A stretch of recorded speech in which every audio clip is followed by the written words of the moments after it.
My top story of the day involves Rand Paul. He went after the Obama administration for the possibility of using drones on domestic soil, but Charles Krauthammer made a very good point. I think he's right. He doesn't think that's what Rand Paul's real objective is. Here is Charles Krauthammer on PBS. But the real issue, and the reason that McCain is upset with all of this, is that this is a way to get into the issue. Rand Paul's opposition largely has to do with drone attacks overseas. And that's what McCain's want to protect and what Rand Paul ultimately wants to undermine.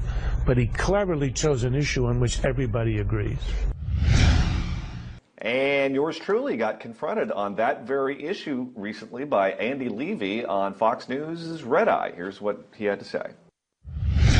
But, John, don't you think, like, killing Alawaki is one thing, but killing his 16-year-old son, who also was an American citizen, by the way, people seem to forget that, and then having a Obama campaign spokesperson basically saying, oh, I would suggest you have a more responsible father if you don't want to get killed by drones, is another? It's the one thing I've agreed with President Obama on his entire first term. If you're an enemy combatant or you're with someone who is in a theater of war that we're at war with and you're on the battlefield, then sometimes you get turned into modern art. All right. So basically anyone who happens to be near a target is fair game? Yes. I think that Charles Krauthammer is right. And here's where the problem lies with the Obama administration. Eric Holder is probably his biggest liability in the cabinet. He cannot talk. I don't believe the Obama administration plans on using drones on domestic soil. He just couldn't get that information out because he's just bad at his job. But we do need drones, and drones are very effective in a foreign theater of war.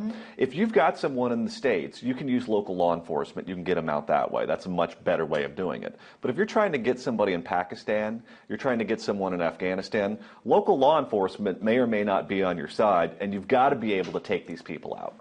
Yeah, you know, I agree. I mean, this is also where, when it comes to what Obama was doing, and frankly, let's remember why we did not get bin Laden.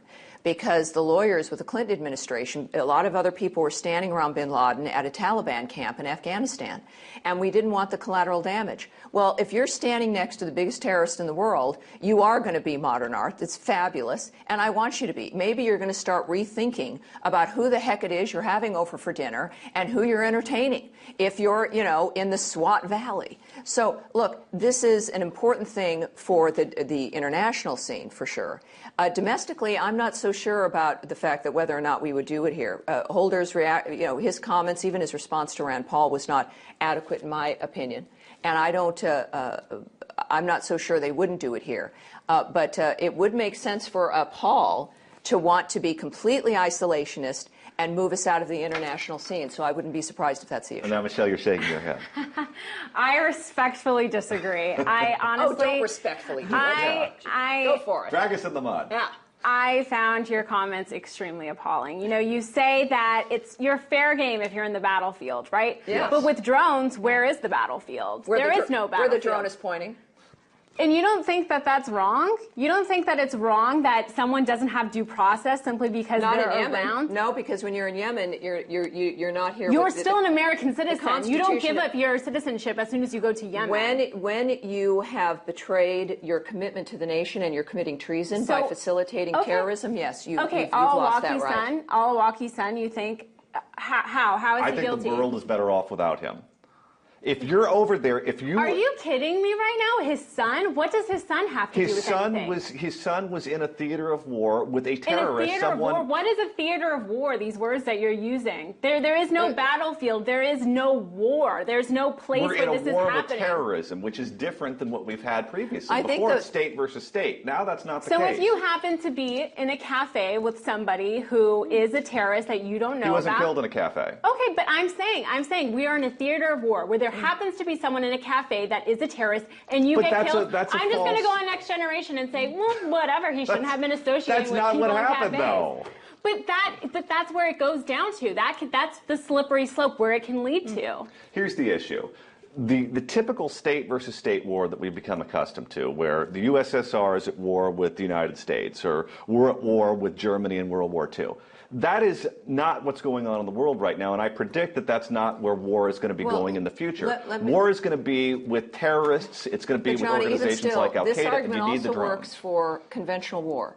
When you're looking at the nature of what the Japanese were planning with actually helium balloons coming over with the bacteria to hit the West Coast, the bombing of Tokyo, the bombing of Berlin, the nature of what we needed to do in France, is that there were not even sons of Hitler or Goebbels or anyone else. These were regular people who were civilians. The Blitz bombing of Germany. There's a point where, in war, which we all want to stop, thank you, is going to involve these things. Now, you can't adjudicate all of this, but you're arguing that even in conventional war, you don't dare go into any city or take any action. I'm not saying that. But you are. You're saying that there's people who aren't involved in the war. Well, look, we had carpet bombing of Berlin.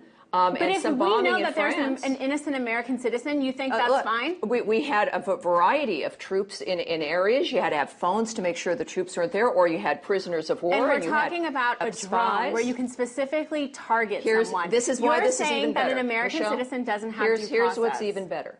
Is that with carpet bombing, you have no idea where something is landing. With a drone, you are targeting. Yeah. And that is ultimately saving the lives of innocent people and of the people who will be targeted by bad guys. And it's okay if American citizens get killed. It's a safer mechanism than conventional warfare, absolutely. Is by me, too.